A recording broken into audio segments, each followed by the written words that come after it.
26, 2021 to order. I see on the computer here, everybody is present. Please rise for the Pledge of Allegiance. Pledge allegiance to the flag of the United States of America and to the republic for which it stands, one nation, under God, indivisible, with liberty and justice for all.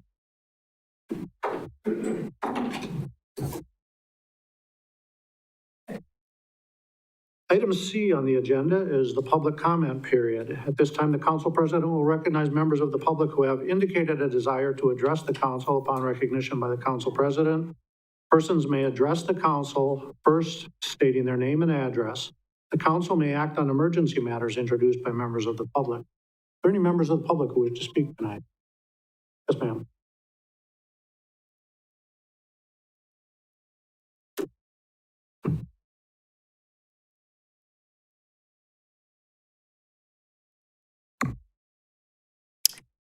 Good evening. My name is Celia Giannoni. I'm the manager of Central Wisconsin Properties. The city of Marshfield did a trial of closing City Hall Friday afternoon, August 13, 20, and 27, and September 3rd. City Hall was open Fridays until 4:30 p.m. on September 10, 17th, and 24th. City Hall has been closed at noon Fridays through October 1st, 8th, and 15th. The City Council met and voted to close City Hall starting October 1st from now on, and I have some concerns, and they are as follows. I think the vote taken by the council should be rescinded, as there was no mention in the City Council agenda that there was to be a decision made regarding closing City Hall every Friday at noon. People like me, the public, were not given a chance to come and voice our concern. I would like to voice my concerns and ask the council to reconsider their vote so that City Hall can keep the original hours and not close on Friday afternoons. The council voted to close City Hall without having the city administrator, Steve Barg, give the results of the Friday afternoon closings during August. I find this odd that a council would do a trial and then not ask for the results before voting on the issue. I think the trial does not give a true picture of the use of City Hall on Friday afternoons. Your pilot program was done in the summer when most of the time people are not dealing with city issues during the summer. It would appear that in the summer, City Hall might have light use as people are out of town. This might give a false sense of the use of City Hall on Friday afternoons. It would seem that in fall, winter, or spring, there would be more use of City Hall, especially during the Board of Review, in which taxpayers need to meet with the assessor, and also in payment of property taxes. And in January, the property taxes are paid to the city of Marshfield. To me, this seems like an increase in taxes to the taxpayer for the following reasons. The taxes to the city are remaining the same, but the services are being decreased. Essentially, the city voted a pay increase of about 10% to the employees of City Hall without giving the taxpayers a chance to respond. It appears to me that City Hall is going to be less accessible as well. And by the way, since you've moved to the new building, it does seem less accessible to me. When you were in the old building, I could go to the departments and I could meet with people. Now I have to go to one desk, and when I call a department, I never seem to get anybody to answer. I have to push one button, push another button, and I never seem to get through to anybody until I call repeatedly. Also, people who work night or swing shift often find that it's easier to make appointments in the afternoon. By closing Friday afternoon, you are requiring these people to come into City Hall right after working all night. And it would be the same as if you were asking those of us who work days to come to City Hall at 11 o'clock at night. And lastly, Fridays are a bad day to close early, because if you have an issue, you will have to wait 2.5 days before you can get to someone in City Hall. These are my concerns. Thank you for considering them. Thank you. And as you may know, that's on the agenda for later tonight. Mr. Bucky, you have some comment? Yeah, sort of point of order. I did not hear an address from the speaker. I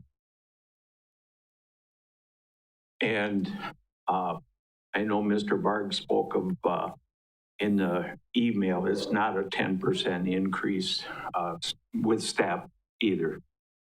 I think you're associating that with the cutting of the hours, but everybody's going to work 40 hours, so the services are still going to be there. The services are there, but they're not accessible to the public. That's my comment. Whether you're here or not means that it's not accessible to the public. And I did give my address as a manager of Central Wisconsin Properties. Our address is Post Office Box 421, Marshfield. Is there anyone else who wishes to address the council? Yes.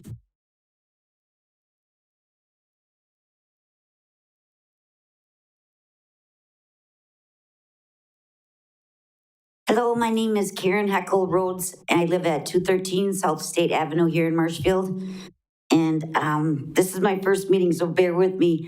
There's a lot of friendly faces here, and there's a lot of some of my old regulars from when I managed different bars in Marshfield. I'm here tonight to ask you guys to consider having a non-alcoholic nightclub for our kids that are under the 21 years of age. I work at Walmart part-time, and that's like the breeding ground for, what do you want to call it, the meet and greet, but we consider it loitering, and our store managers had it. But there's no place for these kids to go. And I've been on talks with the owner of Elixir, and he said that it used to be non-alcoholic, for kids, but something about a 10 o'clock curfew was killing it. So don't know anything about a 10 o'clock curfew, because I said, well, the kids are still out there at 3 a.m, so there must not be a curfew. But anyways, I'm begging you guys, because there's a lot of good kids out there. I've been throwing the idea around to parents, kids. They're all thanking me that somebody's going to take the initiative to step up and have something safe for these kids to do, and go at. Like, we could have a kids' pool league or a dart thing, or I was thinking in December, like in Wausau did this many years ago. They charged $5 at the door. That got all your pop to drink or water or juice, and your games are free. And I thought maybe we could, help get these kids to help out in the community, like bring a unwrapped new toy and you get $1 off your admission, or have the punch card, and if you're here like 25 times, you don't have to pay, fun things for these guys doing, like a Halloween costume party would be just right up their alley. And the parents are backing me on it. I've been throwing that idea around for a while now at Walmart, around Marshfield. I got a lot of good input, because there's just no place for our youth to go to have a safe but fun place. And I've already been scanning out security guards, so we can keep dibs on these kids. And all my years of managing bars, there was always the rule: treat me with respect, or all of us, and we'll treat you with it back. But if you screw up once, you're out. Don't ever come back. And that was how we said, that's the way we keep the little riffraff out, And if we teach that to these kids now, because some of them got some moles on them, and if we can get that respect in there, I got a lot of faith in these kids. And I just, when I was 18, legal drinking age, you could go out dancing, shooting pool and whatnot. These guys can't. And it sure beats being in the parking lot at Walmart, or someplace trashing things, or hot dogging around in Marshfield. Give them something to do and have fun at, but keep a close eye on everybody. And that's why I'm glad we have law enforcement here, because I was on the phone today with Dennis, and I said, wouldn't that be easier for you guys, because you just can't be everywhere. And if you got adults keeping an eye on and keeping these kids in line, I bet you the parents appreciate it when you say a please and a thank you and kind of stuff like that, like we always taught in the bar. So I am asking you guys, since Marshfield is such a great community, and you got people coming from Thorpe and Spencer and Stratford, to come to Marshfield for something to do. But these poor kids have nothing to do.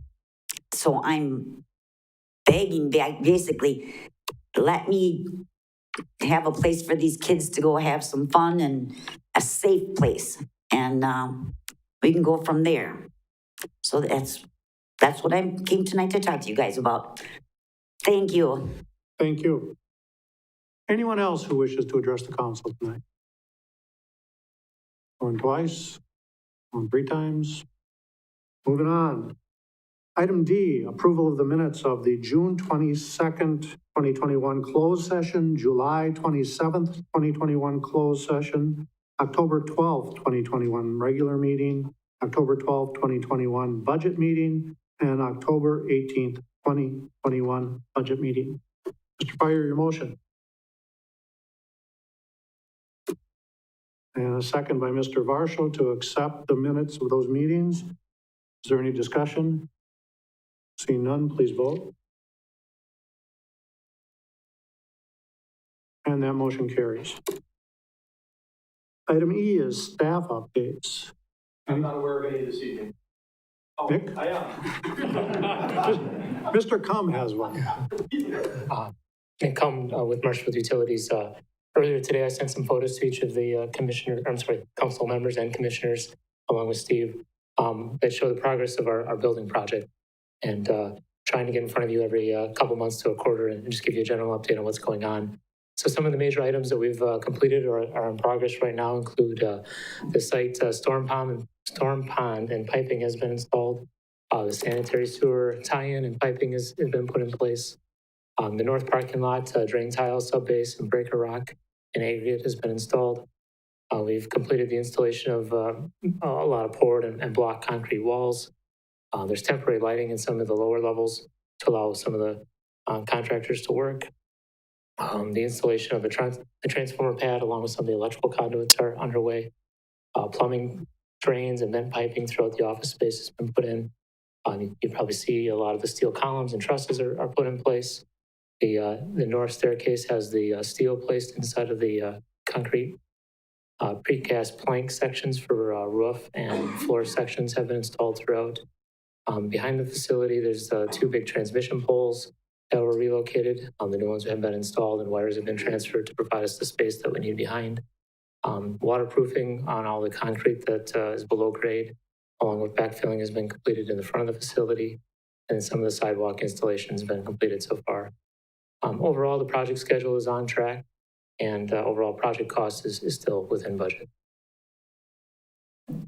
Thank you. It's starting to look like a building now. Thank you. Any other staff comment? Item F is council president's comments. I just have one tonight, an employee recognition for Noah Robb, street department, been here for 5 years. Item G is council comments. Are there any council comments? Mrs. Spiros, you're first. Thank you, Council President. I just want to make a comment about something that I found in the packet, and these were the meeting minutes from the Police and Fire Commission that was held on October 13th, 2021.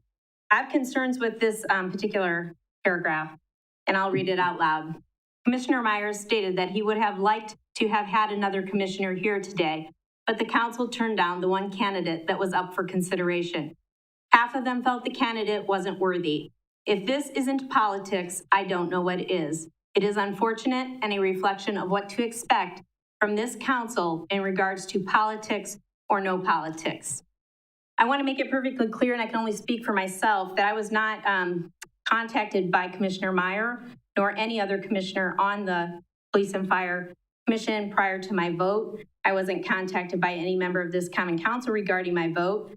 So I'm not sure how Commissioner Meyer drew the conclusion that this was related to politics versus no politics.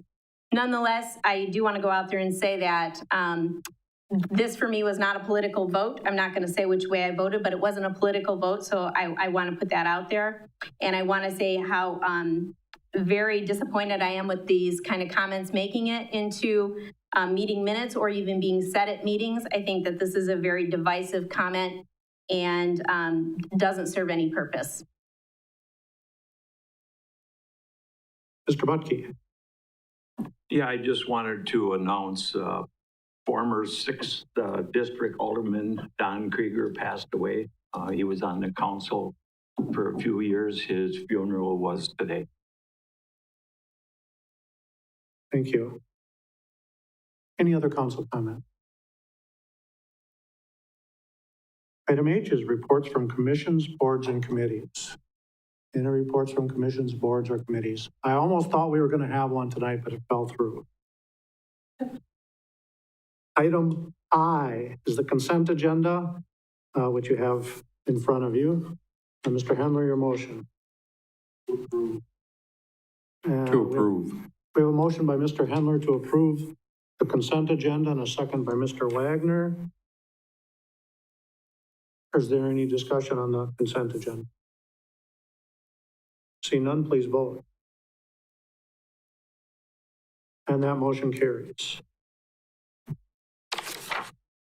There were no items removed from the consent agenda, so we'll move on to item K, a presentation by Michelle Bornke and Marty Loy from UWSP on an update on the UWSP Marshfield campus. Michelle. Ooh, look at that. It just shows up. That's pretty nice. All right. Well, thank you, everyone, for letting us be here tonight to kind of give our yearly update. And with me is our Vice Chancellor and a Provost, and Marty's going to say a few words too. We're going to kind of bounce off of each other back and forth. So with that, I'm going to start with every year we do this, and I was talking to Marty on the way here, and if you know me at all, you know that I like to give like a metaphor or some kind of example, right? Yeah, and I promise I'll keep it short, so I'll talk fast as well. So on the way over here, and who do I wave when I say, turn the slide? Or do I do it? Okay. I don't want to touch anything up here. So, okay, hold on. Let's try this. Ha. So every year you ask us to give an enrollment update. And I was talking to Marty and I said, you know, it's like having a farm. You're asked every year, what's your head count? It's kind of like, what's your cows, you know, your head count of your cows. How many cows are you milking? And it's like, okay, it's down. I won't lie. And you're going to see it because we're now tracking it. And I put it on this spreadsheet for you. But we also serve other people in the community. We have a greater community impact, and we have multiple students, all different kinds of students. We don't just count the cows that we have on our farm, but we also have chickens. Now, don't go back, anybody, and start saying that the university has chickens and pigs and we raise, eggs and all that kind of stuff. Again, this is just a metaphor. But the farm is progressing, and we're doing other things. We're maybe I never grew up on a farm, so I'm struggling here. Help me. What else do you do on a farm? But we're doing multiple things and not just the one narrow aspect. But that is what UW system does count when we talk about head count. So as you can see on the slide, we really want to talk about the programs, the people we serve, and we are now part of UW Stevens Point. So we are one institution with 3 campuses. Yes, if I can add that even though the cow count is down just a little bit, that we are doing much more with chickens and other farm animals and bringing some really vibrant things to campus. Michelle's worked really hard at that, and we're supporting that as much as we can. Okay, I know, you need this to be light, right? We didn't mean for it to be a comedy show here, but you get the point. I do want to bring up graduation has moved to the main campus, and as a picture of some of our past graduates. Just this summer, some of the students, and we're going to talk about it a little bit later, but you can see all those happy people. This was their activity that they did when they were taking a break. But you want to comment what this group is, Marty? Yeah, sure. The group, I'll just talk. Do you need the mic? Yeah. Okay, yeah. So the picture on the left is a group of educational doctorate students. A few years ago, we started an educational doctorate in sustainability. And those students are from all over the country, actually all over the world. And we brought them here to Marshfield campus to do their residency piece of their academic program. And they had a fantastic experience here in town. So that definitely is a head count that we want to include because they're doctorate students, and I think they really enjoyed our campus when they left. They're like, can we do this again next year? I'm like, sure. So moving on. So at the very top here on this slide, this is the top of the spreadsheet that I put together for you. Again, on the bottom left is the doctorate students from this summer. On the right was just a few weeks ago at noon, I took a picture of some students studying in the STEM Community Center that we have. But you can see there, hopefully, it's kind of small, but in the very first column in 1819, again, our fiscal year is a fiscal year of a school year. And in 1819, I think I can see that. Is it 545? And a 1% increase from the year previous. So I'm trying to do a snapshot for you, so not to read all the way across, but you can see the next year, 21% down. The COVID year, we were down 8%. You were asking me in the car about that. And then this year, which is still in progress, our head count with UW's system was 337, which was a 15% down. And people may ask, well, oh my goodness, why did you lose so much this last year? I was telling Marty in the car, I remember with COVID, standing in the hallway and students coming up saying, my classes are all virtual. It's like, yes, it's called a pandemic. And we emailed you and we sent you the schedule, but a lot of students weren't ready for that. And many of them did leave, and hopefully they came back. But we also lost a lot of our high school enrollment students as well, because their whole situation at their schools changed also. But if you see, it was a 15% decline, but the good part of it that you can't see is we did have a 15% increase in new freshmen. So that's good, because you count your returning students, which was down, but then we had a 15% increase in our freshmen. So hopefully we can keep that going and then have that increase again. But you wanted to comment on nationwide or even statewide. Let me just put that into context, because this isn't something that just happened here in Marshfield. This happened all over the country.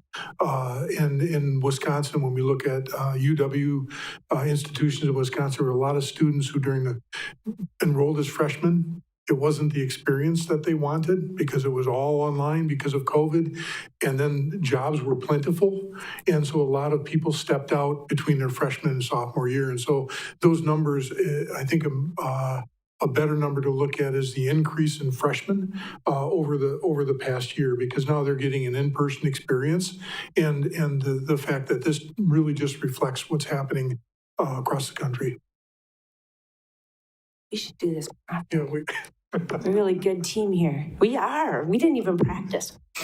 Okay, so let's get down to business here. So what is your campus doing? The city and the county, as you know, owns the land and the buildings that we occupy, and we thank you for that.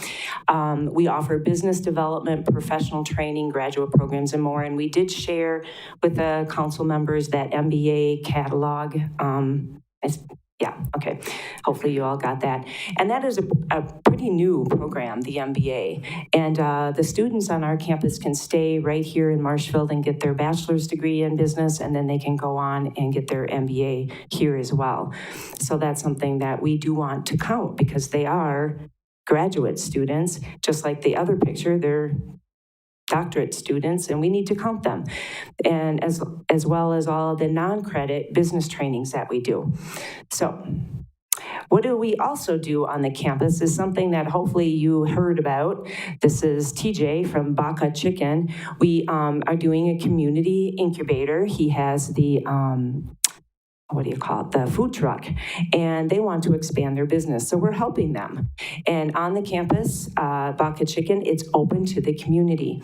When we did this, we kind of made it a contest, like the winner gets to have our location for free, with the anticipation down the road we'll negotiate some kind of a payback, because we have utilities that we pay for and our maintenance. But anyway, Baka Chicken, they're I don't know if you tried their food, but anyway, they're really good, but it's open for the community. When we talked about this, part of our goal was for them to focus on the community and bringing the community into the campus. It's not just for faculty, staff, and students. So we have them working with our business 333 class, digital marketing. They're helping Baka Chicken with their online presence and social media. So the students from main campus are coming here to help them. And then the other community resource that you probably heard a lot about is the new Makerspace, which we got a $95,000 grant. We just, I don't think Kylan's done yet. Kylan Hastretter, he's still making presentations and he's out in the community, but we raised over $218,000 already. So the Makerspace manager position has been listed on Indeed, and we've had quite a few people, I think, in this economy right now, applying for it. So that will be coming soon. Brian Panzer, as you all know, just reached out with Kylan, one of our steering members, and is talking about, okay, we need to get the space ready for the Makerspace. So this is something that's really gonna help our employers with training, help the students know all the different pathways.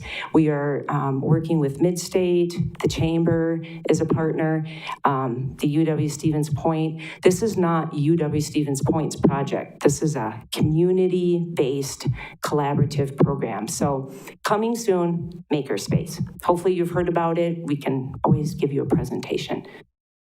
Any comments? Okay, all right. The other community partner building, which hopefully you heard about in the community, if you remember the School of Nursing, UW Eau Claire School of Nursing has been here over 30 years. The students always started at the UW Stevens Point at Marshfield campus, or also known in the past as the Wood. They would start with us for the first 2 years and then transition to UW Eau Claire, actually transfer. And that was always in the old School of Nursing building. So now it's right in the lower level of the Laird building. So we have now, and we are serving, they are using our distance education rooms. We're helping to schedule. We take care of them. They're part of our culture. We do onboarding with them. I feel like the students were ours. I know most of their students. So this is 80 nursing students and 12 faculty and staff that are now occupying, and again, more head count to count, right? So it's a great partnership because when we give tours now, we can take them down into these new labs. You can see the simulation lab on the left. And again, I want to mention that all of the painting and upgrades and the carpeting was at no cost to the taxpayers. This was all done by the partners in this program. And then on the right, the other thing that we upgraded, again, no cost to any of the taxpayers or the city or county, was the new carpet and new flooring, which was paid for by UW Stevens Point because Michelle was frugal. And I asked our dean, Gretel, who you've all met, if I could utilize that money to upgrade our fitness center for our students and in anticipation of having more students on the campus this year. So we were improving the barn. Just kidding, but you get it, right? So you have to make those changes. Any other? No? Okay, all right. Moving on. Okay, this was really exciting news. Again, a partnership with our chamber and hopefully the city is the Center for Inclusive Excellence. This used to be our Multicultural Resource Center. This is a part of what the campus is involved in, like the cultural fair, right? Diversity, inclusion, excellence. And we moved it to our old bookstore. So you can see the student down there on the left-hand side, Bailey Bauer, working in there. It's student-led. The students are selling some like muffins and coffee and stuff like that to raise money to have more programs that are student-led that they can run on the campus, but it's also open to the community. So we're doing the bubble, what is that? Oh, I already forgot the name of the book. We're doing a community and campus read, Beyond the Bubble, right? Mm-hmm. Yes. And that campus community read, the community, they get free books, and they're going to meet here in this space. But you can see it's about diversity. It's about inclusion.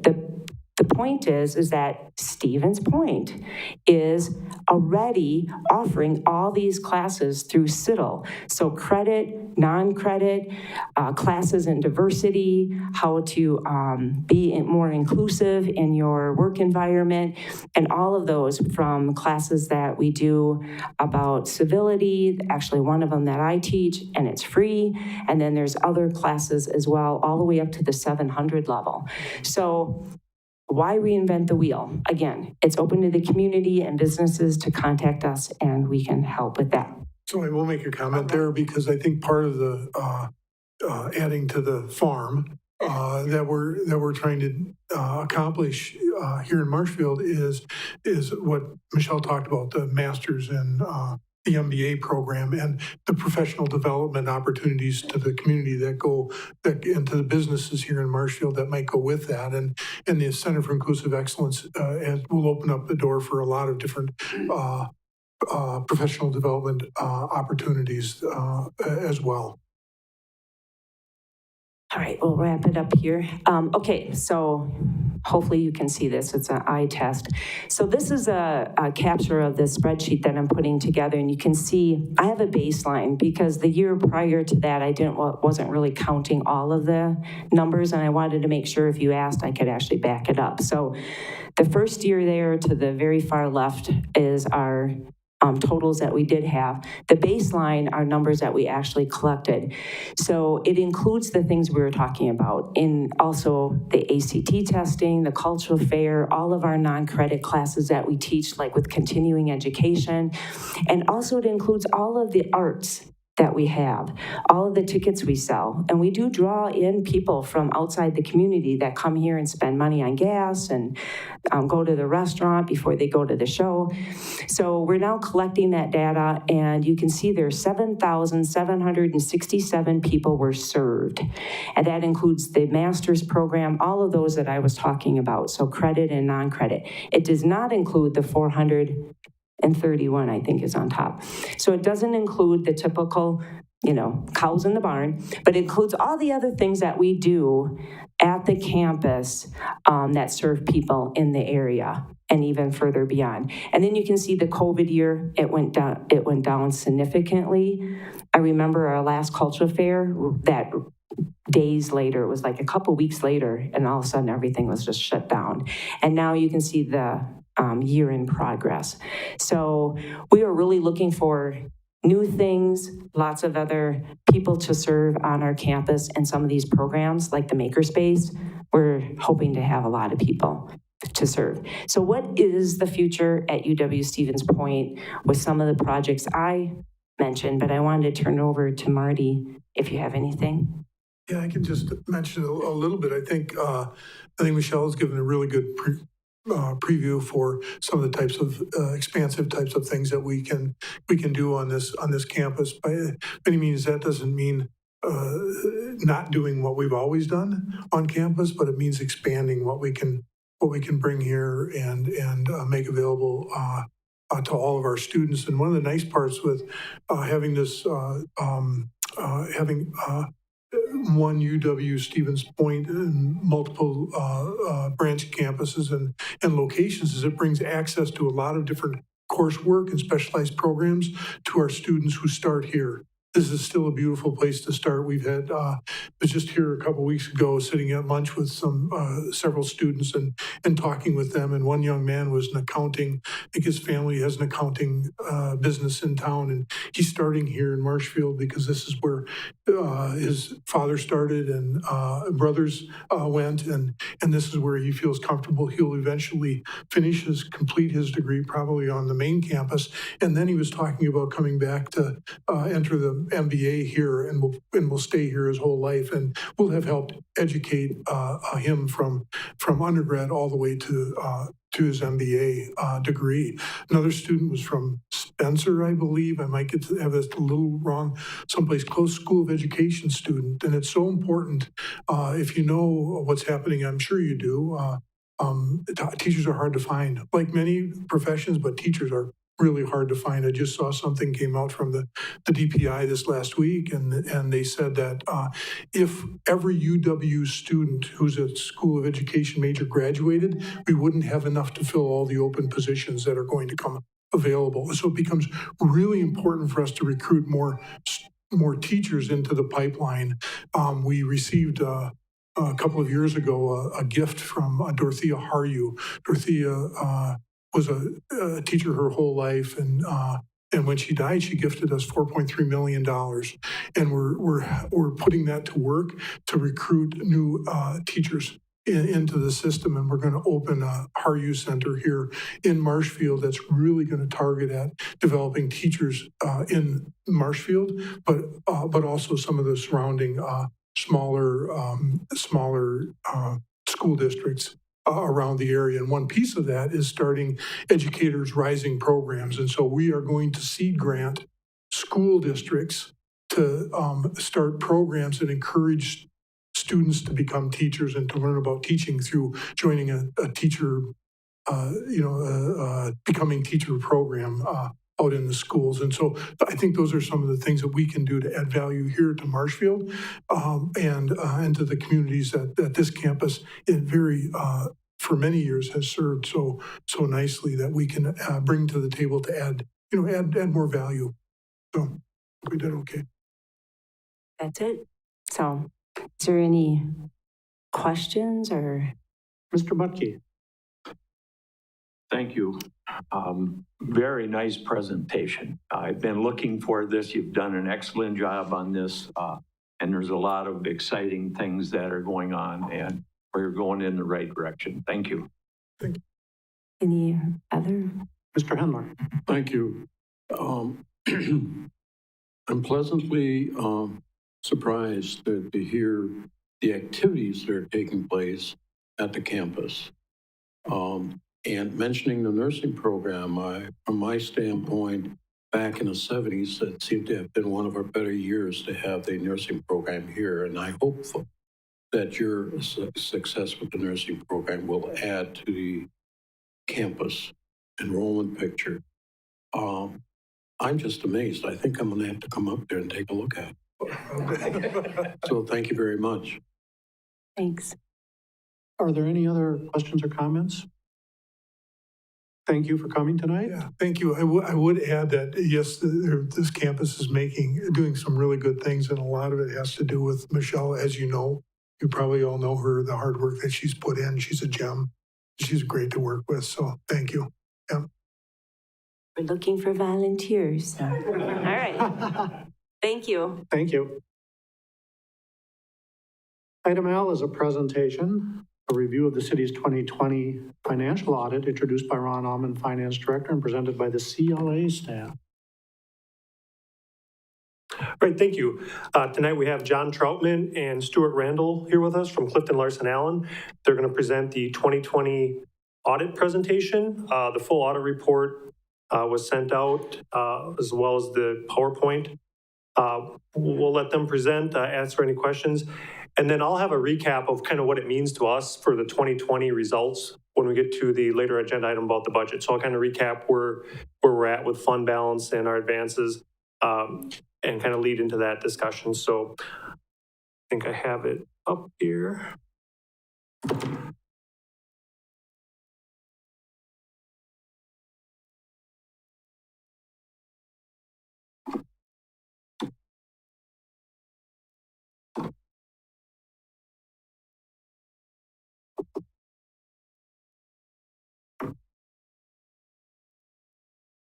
On my screen here.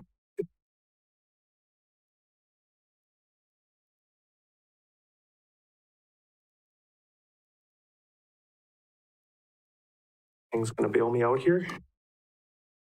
It's there. Okay. But it's project.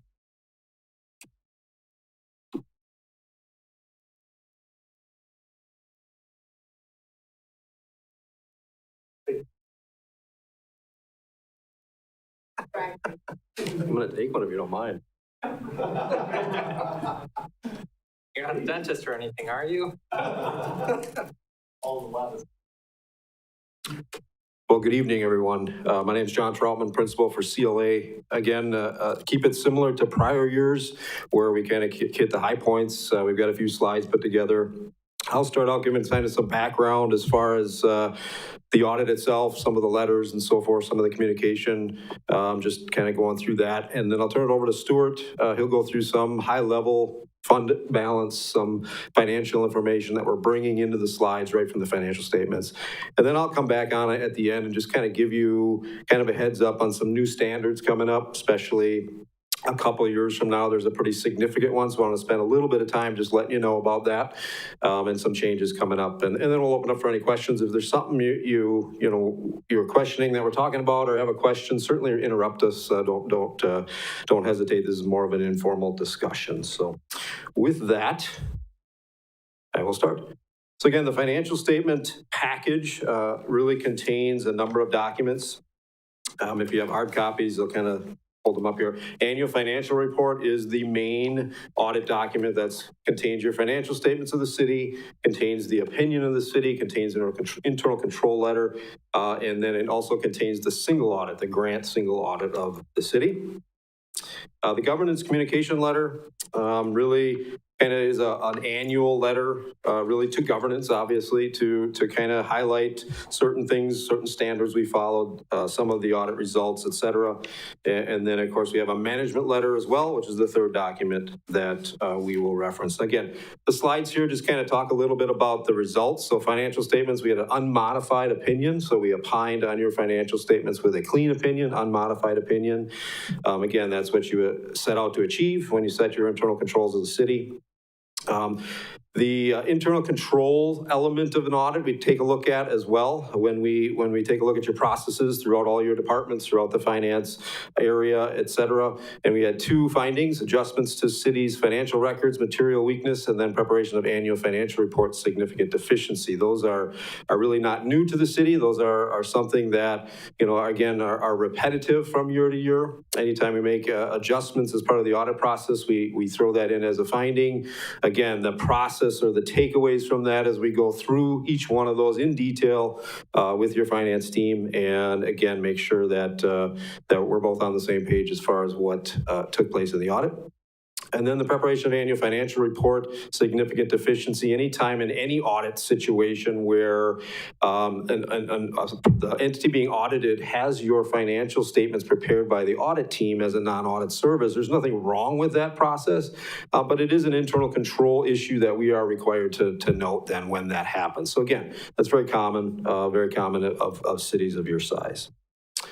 Compliance report over financial reporting under government auditing standards. So there's a number of different auditing standards that we follow.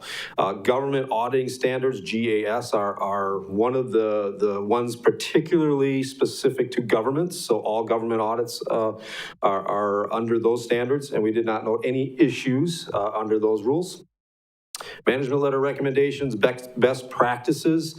Again, so we have the finding situation, then the best practices kind of fall into another category where as we're looking at things, as we're doing our audit procedures, we might notice some things that we want to point out to you. So journal entry review, develop a formal policy for journal entries. That include review and approval. That's very important as we sit here today, and I'll talk about it at the end, when federal money is coming in and you're getting a lot more in the single audit, in the federal single audit area, that becomes very important to do that. And we'll talk a little bit about that at the end, how that applies to the grants. Policy update and review and update the city's policies to clarify policies and procedures related to federal awards requirements. Again, I'll speak to that one as well.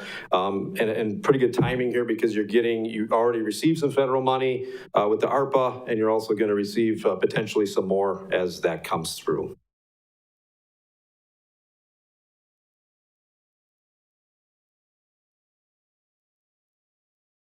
Okay, with that, I'll turn it over to Stuart, and he can go through some of the financial. Okay, I'll try not to steal all of Ron's thunder for whatever his summary coming up next is, but looking at the top line, at least for the general fund, if we look at a 3-year comparison, 12/31/2020, 2019, and 2018, the top line story right now, which is kind of deceiving, is that your general fund balance overall decreased $1 million, which That does not sound good. But if we dive a little bit deeper, it's not quite as bad as it sounds. First off, based on your amended budget, you were budgeting for a $1.5 million decrease. So a $1 million decrease is less than budgeted. When we get to the next slide, some of that money went to cover other issues, which are no longer going to be an issue. The other item to look at is your advances to TID districts. Your advances decreased $1.4 million, and that also allowed your unassigned to go up. Your unassigned fund balance represents your savings, how much you have in your general fund to spend and as your reserves in case something bad happens. Now, the general fund is important to focus on, but it's only a segment of your government. If we look at the rest of your governmental funds, your special revenue funds, your capital projects funds, your debt service funds, a large chunk of that general fund decrease went directly into that debt service fund. So previously, as you are all aware, you were running a deficit in that fund for a couple of years, $151,000, 12/31/2018, $1 million in 12/31/19. Well, as of 12/31/2020, that was no longer there. You were in the positive of $152,000. Also looking at your capital projects funds, that's where your TIFs and also your Parks and Rec capital outlay fund is. That went from an overall combined deficit of 1.8 million to a positive 1.75 million this year. That's a combination of the bonding that you took out in 2020 for your new pool, but also your TIFs, having TIF increment come in and allowing and fewer costs going out. So you're starting to recover those costs that you incurred at an earlier date. Also on there, you can see your special revenue funds. Those include your taxi service, your room tax fund. Those did go down a little bit, but the primary reason it went down is you took some of those earnings from your room tax fund and transferred it over into your Parks Capital Outlay Fund to help fund some of those, help fund the pool project that you guys, I think is wrapped up now or getting close to wrapped up. Next, just a brief overview of what's happening over at the electric and water utilities, rate of return. Both of these utilities, including your sewer utility, are operated more as a business. And so it's important to maintain a level of return on investment. And that's what this measures. Your rate of return for your water utilities holding pretty steady at about 5%. Last year was about 5.5%. Your electric utility's been going down a little bit. Obviously, with your new Marshfield Utilities building that's under construction right now, it'll be important to continue to monitor these rates of return to ensure that the costs of that building are being captured in your rates and you don't continue to see that decrease. The amounts that you are seeing there are pretty in line with PSC expectations, your authorized rates of return. So there's nothing too concerning with your electric and water utility right now. Yep. Just to add on to that, I mean, great comparison there. The rate of return language is very familiar to a lot of you. I mean, the rate of return is that we're speaking here is exactly like a rate of return you'd have on your own personal investment, exactly like a rate of return you'd have on a business.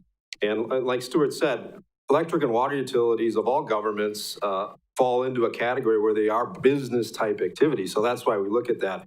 And you see how flat that line is. I mean, you can look, and there's really between 4 and 6%, except for a couple odd years there in 18 in the electric, really kind of steady. And that's exactly what you want your rates to do, because these are an indication of how well your rates are set.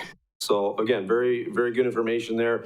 Always good to track that in addition to the rate of return, compare it to the income statement and cash flow statement, because those kind of fill in the complete picture of your utilities.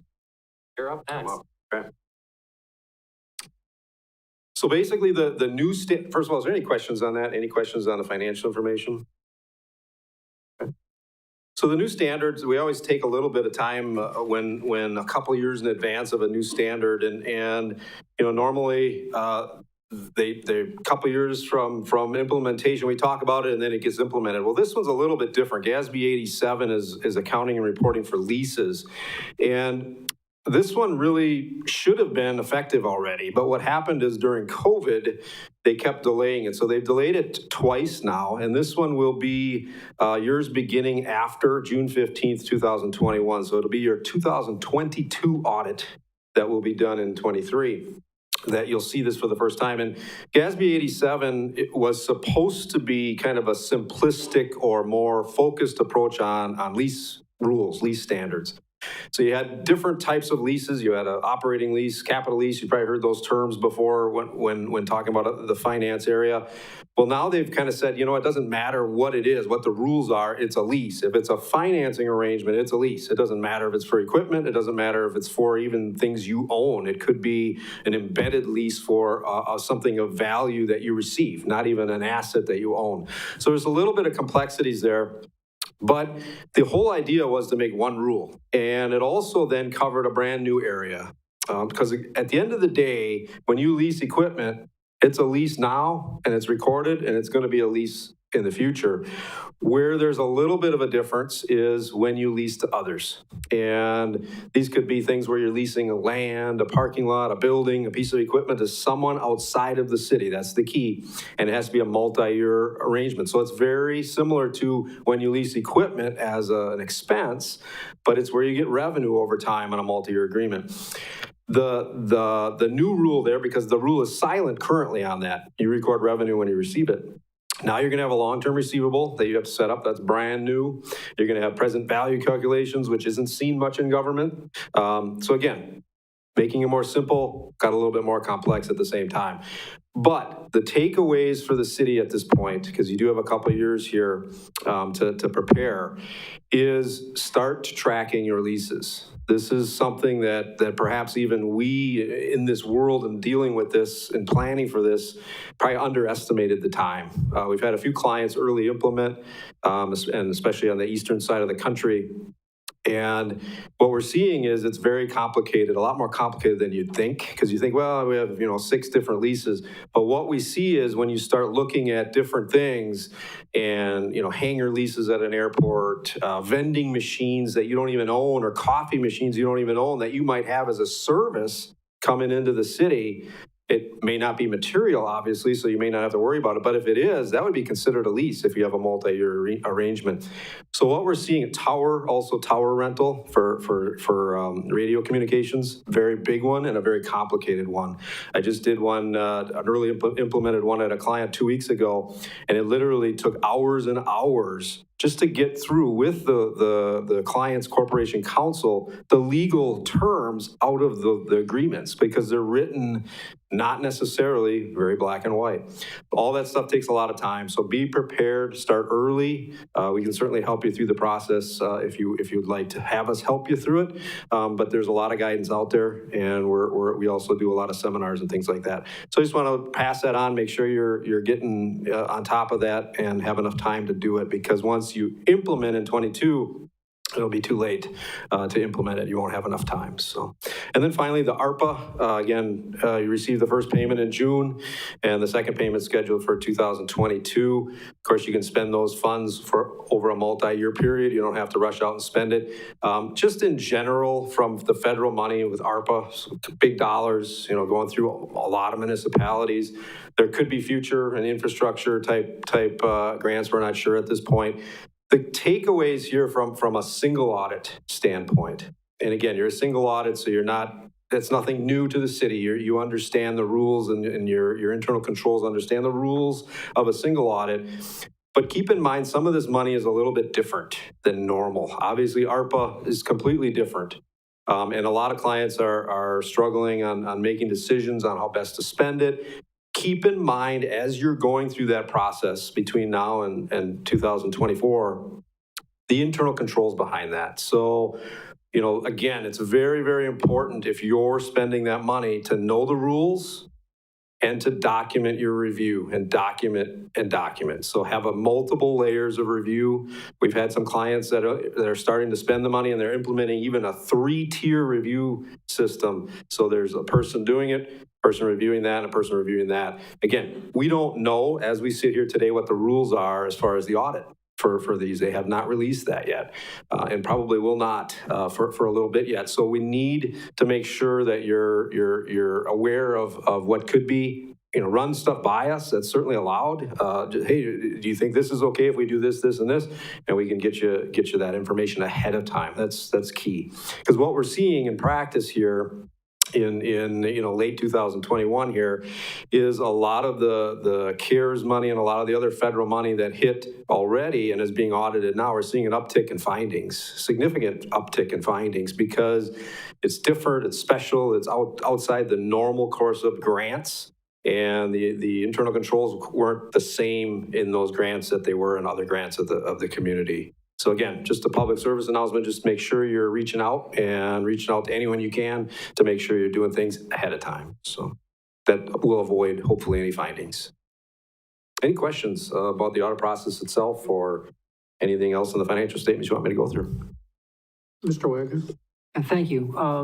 When I was reading through this thing earlier today, on page 5 of your summary of audit results, you had management letter recommendations, best practices, journal entry review, develop a formal policy for journal entries that include review and approval. Didn't we go through this about 2 years ago? We may have brought that up, yeah. And so you're still finding those, or is that something that just to carry over from before? Yeah, it's really related to the policy. It's really to really get a formal policy that kind of says, here's all the various journal entries, here's who reviews them. As there's turnover, I guess, in departments, things kind of change. That's probably why you're seeing it again. And again, it's not a finding situation, but we want to make sure that you're developing those policies ahead of time. A lot of times grants, there's journal entries. That's one thing that we're running into is salaries will go into a grant. You journal entry it from one grant to another. Now that journal entry becomes part of a federal expenditure test. So, okay, is this something that should be? Is this something done internally, or is this something that the policymakers have to weigh in on? Usually policymakers. It's basically prepared, and then that policy should become part of your policy. Whether or not it elevates to a full council, that would be your decision, but it's all part of your policies and procedures. We recommend, though, that it go to governance, yes. Okay, thank you very much. Oh, I'm sorry. Yeah. And as I always say to the CLA findings, I concur with the finding. And what'll be different, this is the 2020 audit. 2021, we implemented Munis, so now we have workflowing. So we used to, try to have independent review. Now it's structured so that if someone in my department makes a journal entry, they can't approve it. It goes up to an approver and goes through. So hopefully this one will go away. And then, so that's already working in 2021, and then we'll just have to update our policy to match that. Yeah, that one just caught my attention because we had talked about it before. Thank you. You bet. And Mr. Wagner, that came up as a motion, but you didn't have a motion. Okay. We'll erase it. Go ahead. Any other questions? That is all I had. That's all we had for the presentation. Well, does anyone have any further questions? Okay, in that case, I will. Apparently, we don't have any further questions, so thank you. Thank you. Thank you. Okay, but we do need a motion to accept and place on file. Mr. Fisher. I am making a motion to accept and place on file. Okay, and a second by Mr. Hendler. Is there any discussion on that? Okay, seeing none, please vote. And that motion carries. Item M, another presentation, and it's listed as a proposed statue in Wildwood Park presented by Josh Miller, Development Services Director, but we know that it's more than that. Thank you. I've just got to find it. Mark, was that still on your flash drive? Yeah.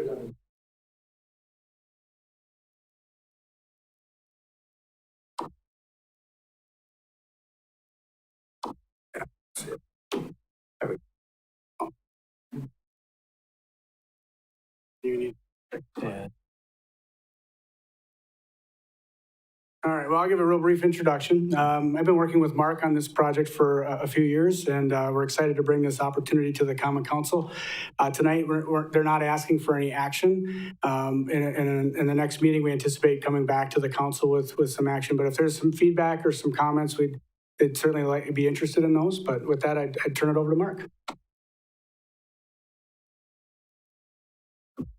Thank you. I'm Mark Nelson, and I'm delighted to be here tonight to talk about an exciting project idea, which, as Josh said, a group of us have been working on for a couple of years.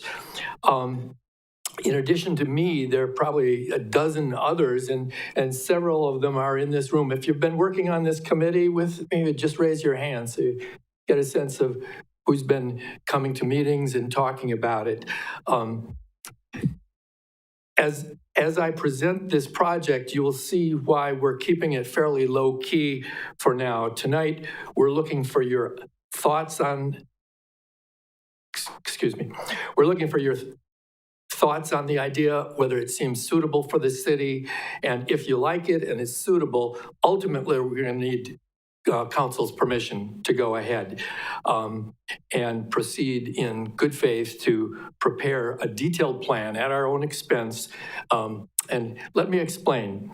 This project is an opportunity for the city of Marshfield, and it involves Marshfield's most beloved artist, Clyde Winia, and his whimsical sculptures.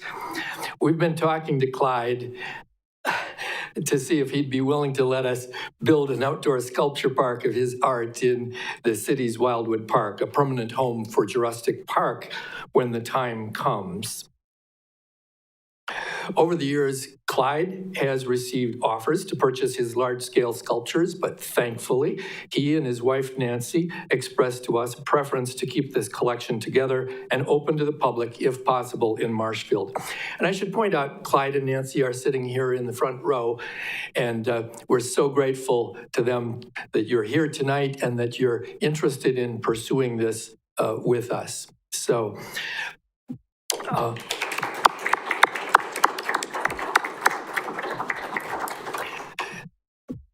after months of discussion, earlier this summer, they gave us the verbal okay that the ultimate destination for Jurassic Park could be bringing it to Wildwood. They said that we could move ahead with our request to the city, so that's why we're here, as part of that process to gain permission to move the project ahead to that next step. And please don't misunderstand, 2020 was Jurassic Park's busiest year, and 2021 kind of shaping up to be the same. And right now, Clyde and Nancy happily run this park together and keep it busy. They're enjoying life a lot. But what our group is really doing is looking toward the future. We're looking toward the future because we want to ensure that a sculpture park of Clyde's art will be open to the public long after Clyde decides to lay down his welding tools.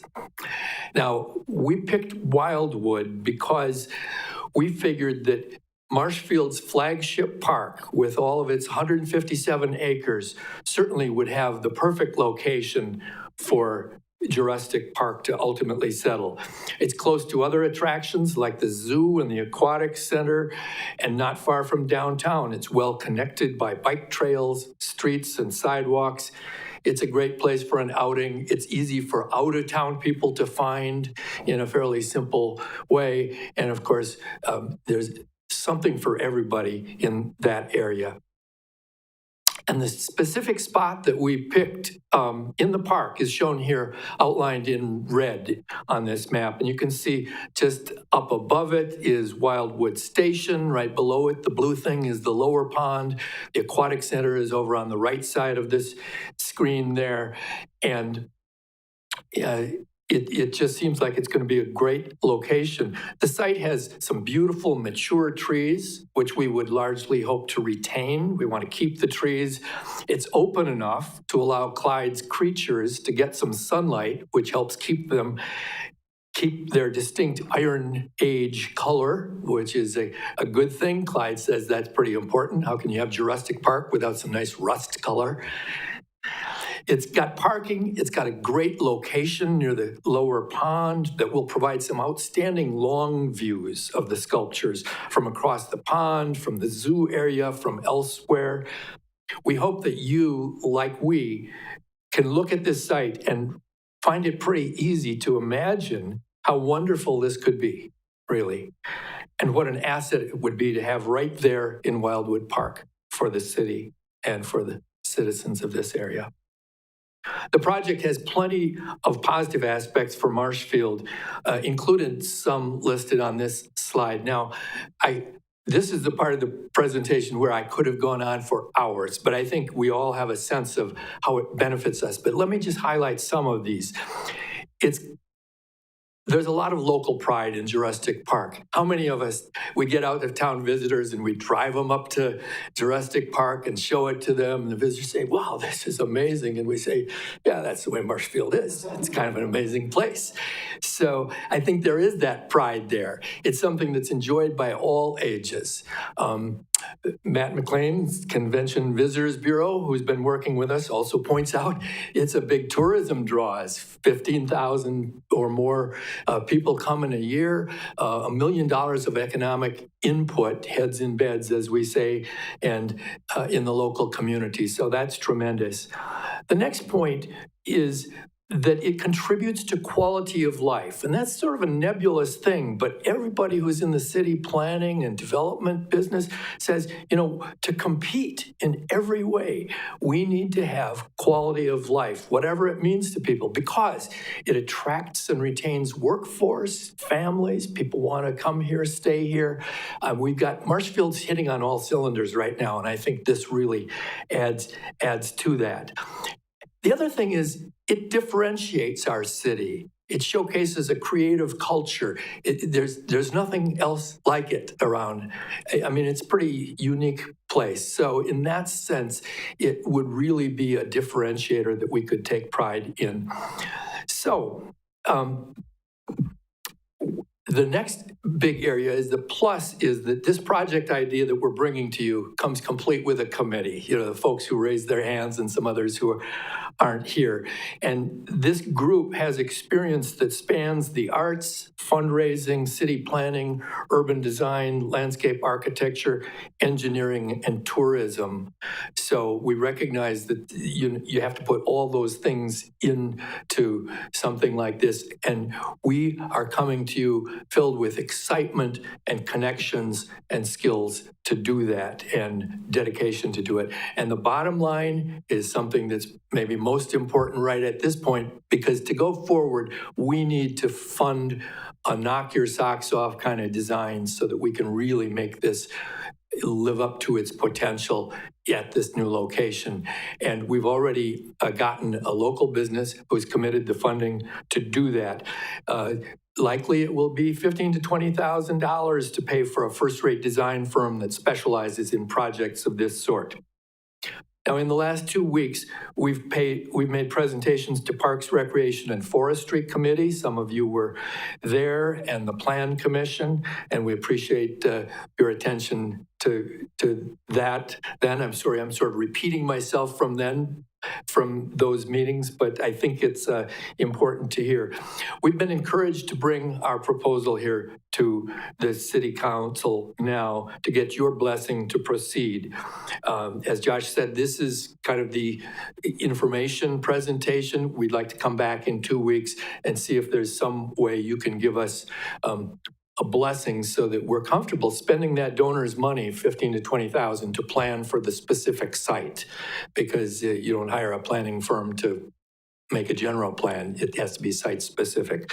So we'd like to make sure we're on target as far as your thinking with that.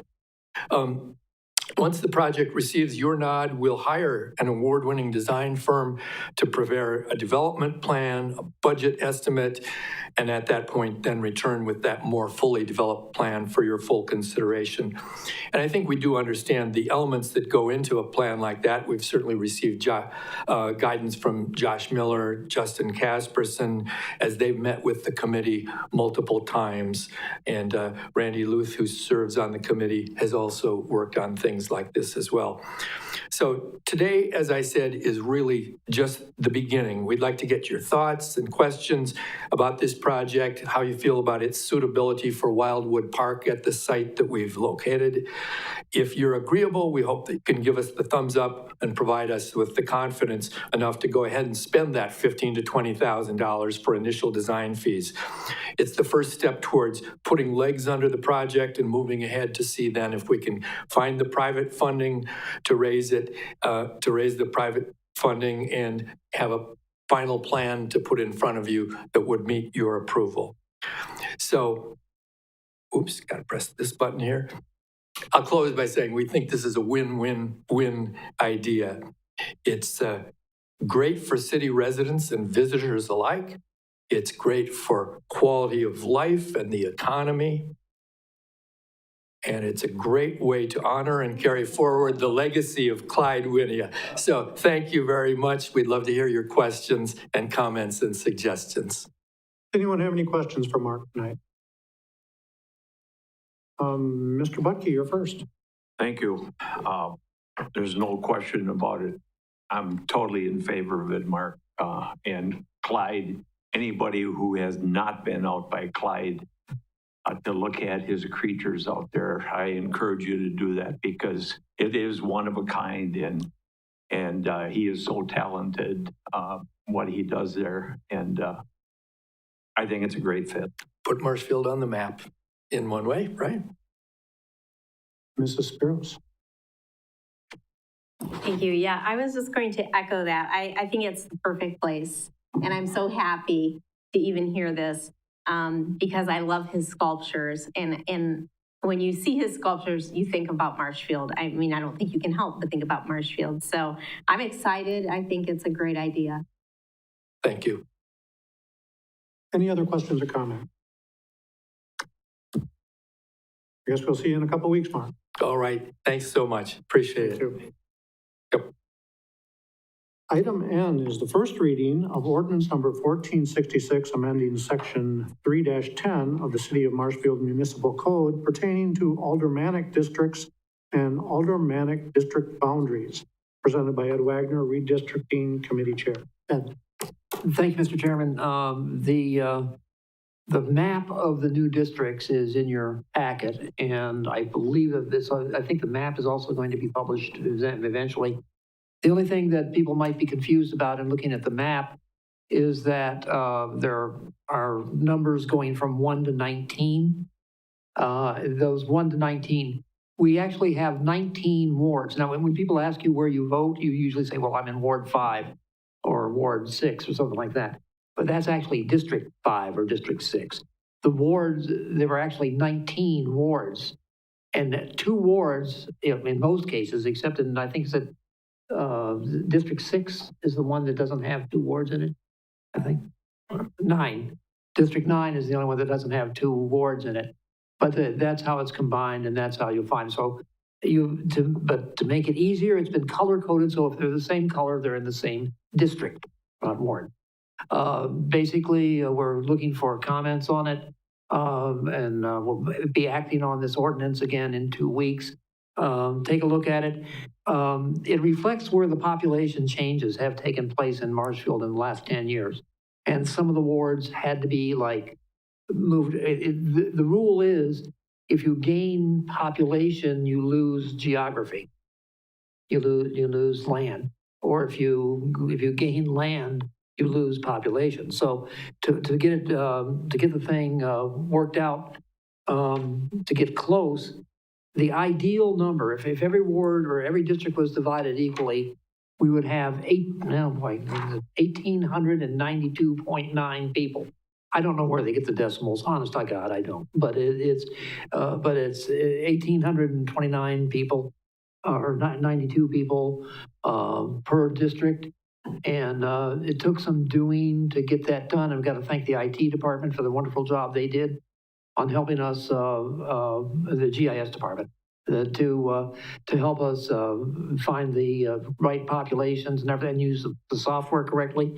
And I want to thank the citizen members of the committee who added a great deal to the discussion. The rule is you have, there's a, if you take the ideal number and subtract the number of people that you got in the district from that number, and then you take the one that is highest over the ideal, and then you do the same thing to the one that is under, and you add those 2 percentages together, and I suppose wave a dead cat over it. I don't know how else they do it, but what you can end up with is a percentage. and that percentage cannot be more than 10%. And what happens with the thing is that the closer you get it to zero, the better off you are, because the closer to zero means the closer you are to one person, one vote. And we came out with 3.96. The county came out with like 2.89. So these are some relatively even districts, and it doesn't appear to give an advantage to anybody for any particular reason. So take a look at it. It's in your folder, and citizens, take a look at it when it's published in the paper, and we'll see you in 2 weeks. Thank you. Mr. Witzel. Thank you. If you could just also let people know as they're looking at this, some people may say, but the lines aren't straight. If you could just maybe touch on the reason why we have wards and districts and why some of them are put together regarding the county representation and those types. Right. First of all, each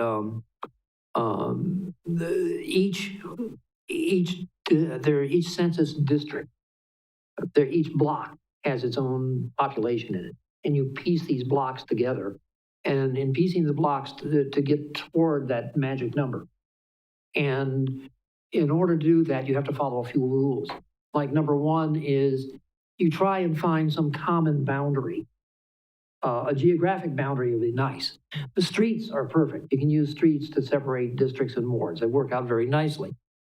But the other thing is the county gets to do theirs first, and they get to put their districts in. And we have five county supervisor districts within the city of Marshfield. And the trick is not to cross over the line, not to have your wards or your districts cross over the lines of the supervisory district.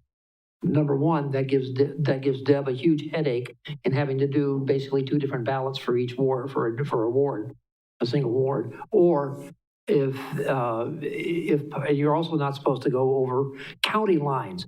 But guess what? We have McMillan in our district, so isn't that fun? So they did a good job of putting this whole thing together. And does that answer all the questions, Tom, or do you got, did I? Yeah, I think you did. Basically, we were sort of at the mercy of those that were higher up, so we kind of get a trickle down of, here's ours, now you divide up. Yes, and we have aligned as best you can with those. We survived trickling rather nicely. Thank you. Are there any other questions for Mr. Wagner? Like you said, there's no action at this time. That'll be scheduled for the next meeting on November 8th. Item O is a request to approve an increase to certain taxi fares effective January 1st, 2022, presented by Steve Barg, City Administrator. Thank you. Back in September 14th to be exact, I came before the council looking to see if there was interest in modifying a couple of our taxi fares. At that time, I was asking that we look at going from $2.85 to $3 per ride for the reduced fare, that's for seniors and people with disabilities. Leave the $5 fee where it's at for the regular fares, and then increase the agency fares, as we call them. This is what's charged to human service organizations, typically those who provide transit services to home health care agencies, and they do that on behalf of their clients. Raising that from $8 to $10. These have all been discussed in consultation with Running Incorporated, our taxi provider out of Oroqua, who is supportive of the request. At the time that we brought this to council back in mid-September, it was asked that if we do move forward with this, and I was directed to, that we do as much promotion as we possibly could, getting the word out through Tom Laux, our communications director, on all the various platforms that we have, website, Facebook, all these different things, but also go beyond that to try and reach as many people who would be most affected as possible in our senior facilities. We did that. We also, I think, got the information out in the cabs themselves so people would see what was being proposed. I believe it was discussed at the Committee on Aging meeting earlier this month. The feedback I'm getting is really minimal. I'm not hearing complaints. I'm not hearing others hearing complaints or concerns. Now, we didn't have anybody at public comment tonight, which maybe feeds into that. This is not a public hearing, or otherwise it would have been held earlier. We're required to give public notice 21 days in advance of the request for the council to approve a motion to modify the fees effective January 1st. We did that about 4 weeks ago. And again, I received nothing in writing, nor have I really heard anything to express concern about the increase.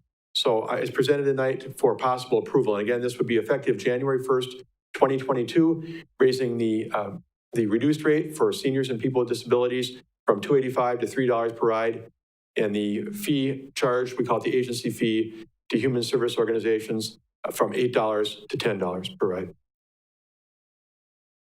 We have a motion, Mr. Fire. Okay. Motion for Mr. Fire to approve, a second by Mr. Hendler. Any comments or discussion? Questions? Seeing none, please vote. That motion carries. Item P is to consider a ratification of action taken at the September 12th council meeting with respect to closing City Hall to the public on Fridays at noon year-round, presented by Steve Barr, City Administrator. Thank you. I apologize. That should say September 14th. I just referenced that date twice. And I do apologize earlier for the reference to Clyde having a statue rather than sculptures. I was on my way out, as many of you were, to the league conference, and apparently my attention to detail floundered at the very last moment.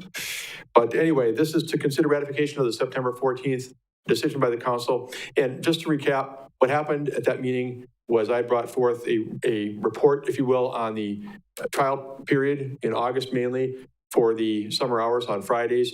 The council saw fit to take action, to make a motion and approve it to extend that year-round to close on at noon on Fridays. Subsequently, I talked to the city attorney about that. I heard from Celia some concern about whether or not the public had a chance to weigh in on that based upon the way the agenda was worded. The city attorney did get back to me suggesting not that there was anything unlawful done, but that it would be good to bring it back to this body because the public looking at the agenda that day would not have known or had reason to know that there was going to be discussion, much less a vote taken on making that a year-round policy. So anyway, that's why it's back before you tonight. I won't really go into the merits. I think we've had discussion in the past, and I presented information that I have in terms of how the trial period went. And so I leave it to this body. If you do in fact believe that the decision that was made was appropriate, that you consider ratifying it at this time, now that it's been on the agenda and properly noticed. Mr. Butke. Thank you. Steve, would you just comment on the hours? I've heard different things that we're reducing the hours. I believe everybody's putting their normal hours in just in a shorter time period. Yeah, I want to say, first of all, I respect what Celia put down. We've talked about this a couple of times, some of the concerns that she's raised. I would say, though, very clearly what you're saying. If there's any thought that people are not working 40 hours, that's not true. People are required to put in their full 40-hour weeks. We are seeing some employees do different things with the blessing of their supervisors. Some prefer to work, straight through lunch on Monday through Thursday. Others are working longer hours on Thursday. But between Monday through Thursday and Friday morning, and some stay into Friday afternoon. I mean, there are employees who are not leaving here at noon. They prefer to work closer to the schedule that they were working before.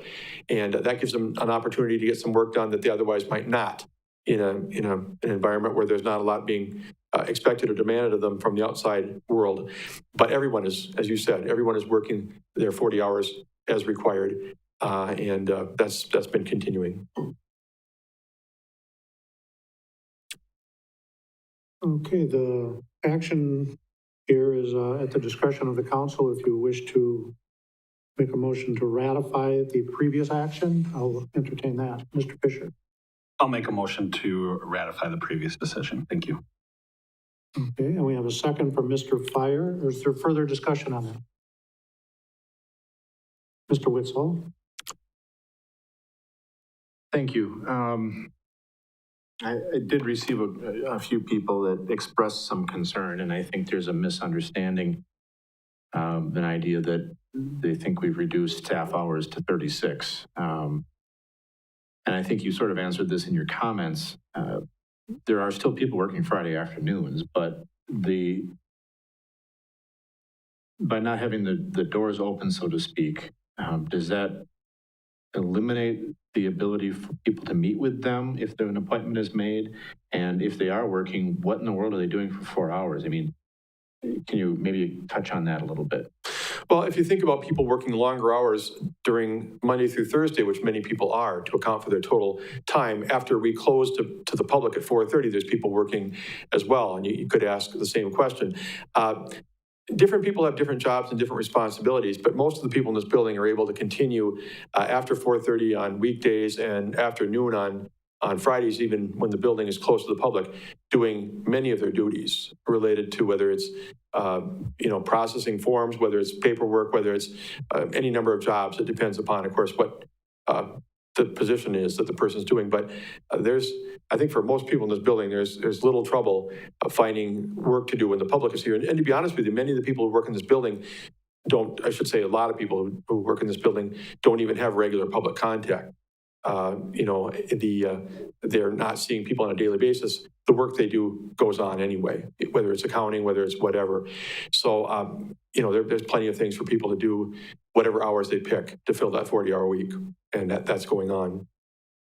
Okay. I have a couple other things that are rattling around inside my head, but I don't know that they're really important at this point. Thanks. I do, if I can jump a little bit on what you said, though, there's been some discussion about how people feel here in this building about the new hours. And I think it's been made clear to me by a number of people in this building that they would be willing to work with anybody who needs, if you need to come in on Friday afternoon, we'll make it work. We'll try and work with people's schedule. But the reality of what we saw in the summer, and I know this has been debated before, is that the volume of people here on Friday afternoons, at least during August and early September, just wasn't that great. Mr. Wagner.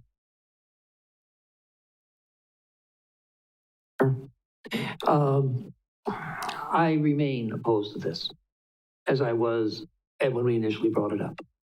I've been in this business many, many years, and it's been pounded into me, into my very DNA, that what we're here for is public service. We're not here to serve ourselves or our staff as we may wish to do it. I think what we're missing here, we're talking about, oh, well, the staff is doing this, the staff is doing that. Oh, the staff, I've heard arguments that we've got to do this or we'll lose employees. We are one of the most highly desired employers in the city. In 2019, the Data USA showed that as far as the average highest paid employees within the city of Marshfield were concerned, number one was the utility, and number two was the city government. I can't see us losing people if we don't let them take off on Friday afternoon. I just don't understand that. Moreover, it's not about the employees, it's about the citizens, it's about the public we serve. What we just did in one fell swoop, just because it appeared to be a good idea at the moment, I guess, but what we did was we deprived the public of approximately 200 hours a year of the availability to their services, availability to their staff and their services. We've deprived the public of the availability of the staff. We hire that staff because there is a need for them to meet those public needs. Not on our schedule, but on the schedule of the citizens. When, where, and how they need it. That's what we're supposed to be here. If anything, what we should be talking about is finding ways of expanding our services to the public, or expanding our access of the city government to the public, not shortening it.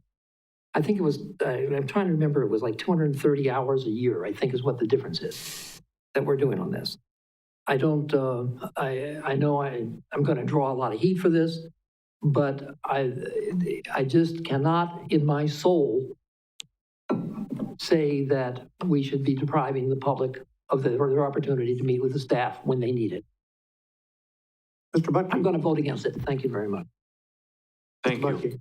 Steve, and I'm sure you're going to be doing this, but if you can track this, ways down, so if there is something, that other than what we see now, we can address it in the future. But I think we need that information.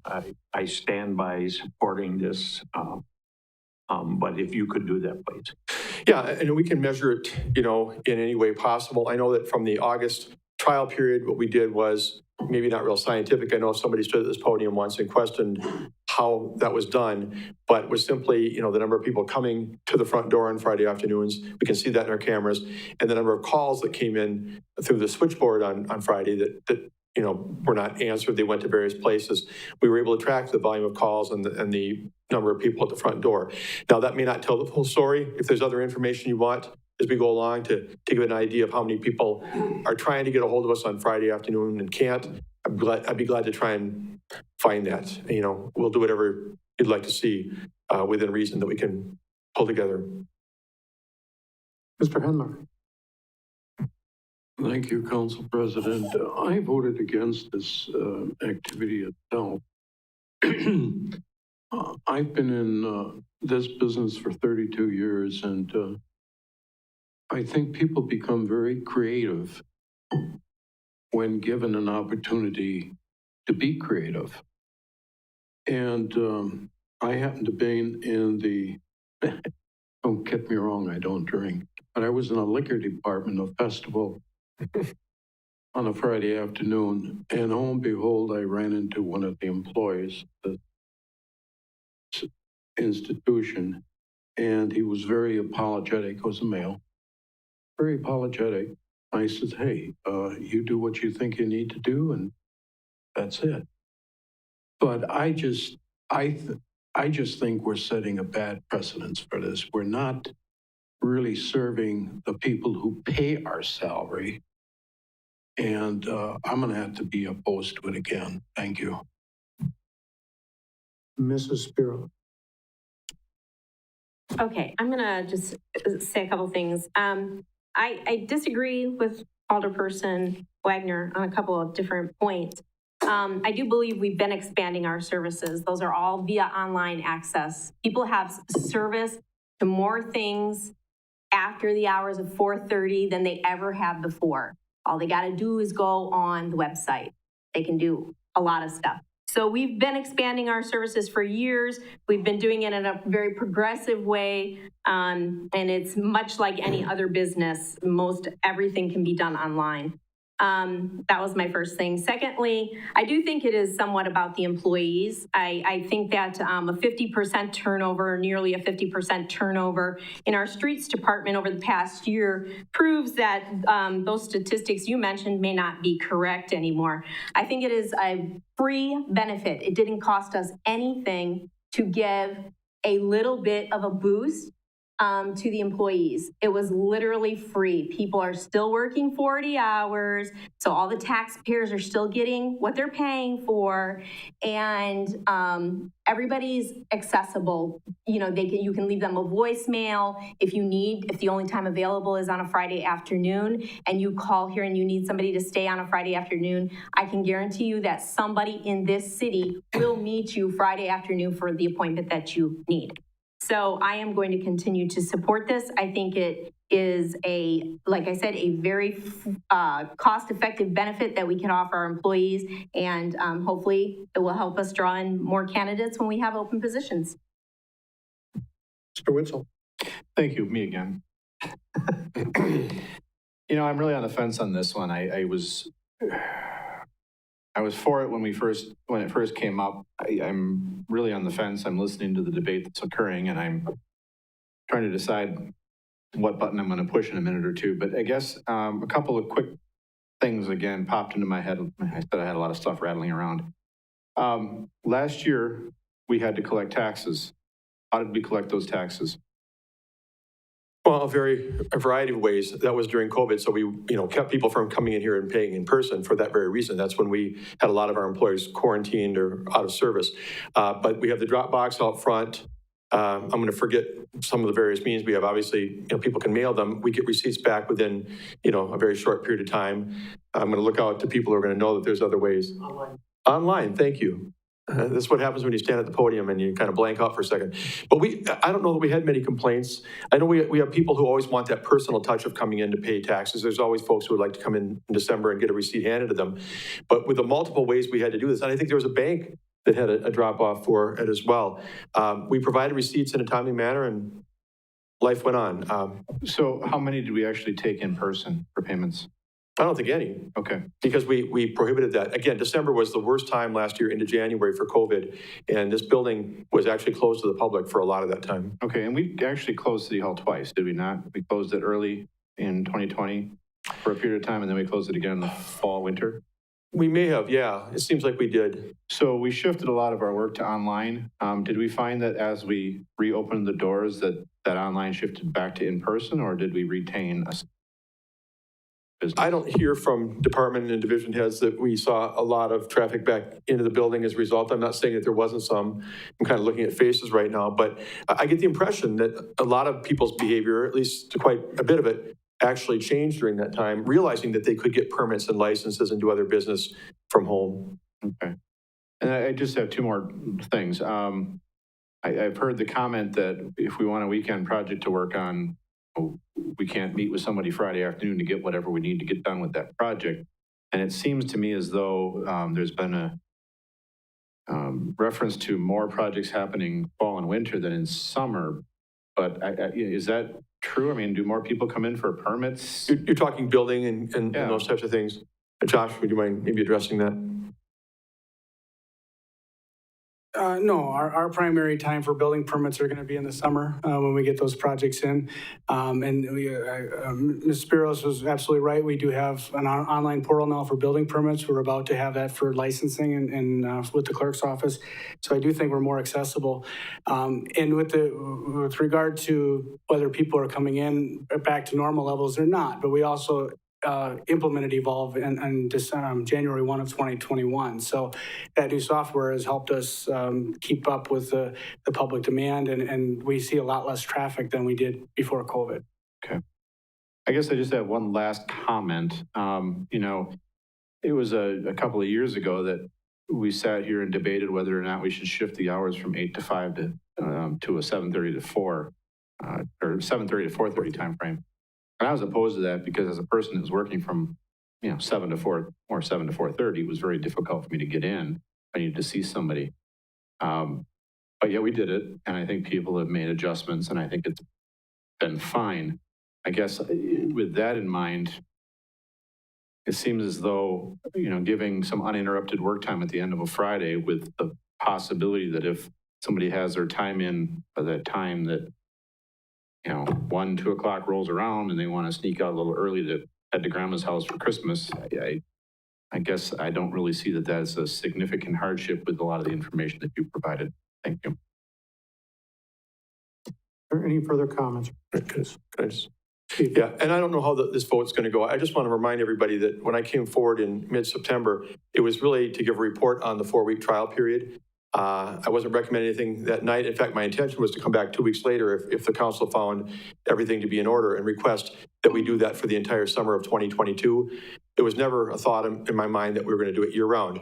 Having said that, no matter how this goes, I want people to understand at home and others, who are hearing this, that the staff works really, really hard here and they put in 40 hours and they do everything they can to try and serve the public. Like I said, they meet here on Friday afternoon if it would help a citizen. The work is being done in an exemplary fashion, as they always do.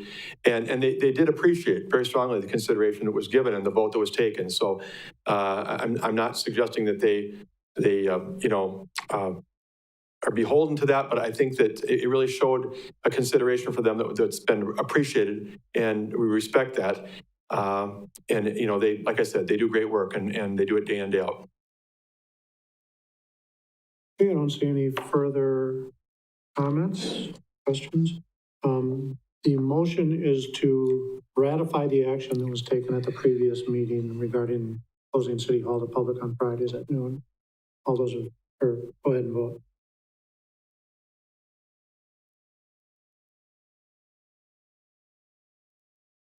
And that motion carries.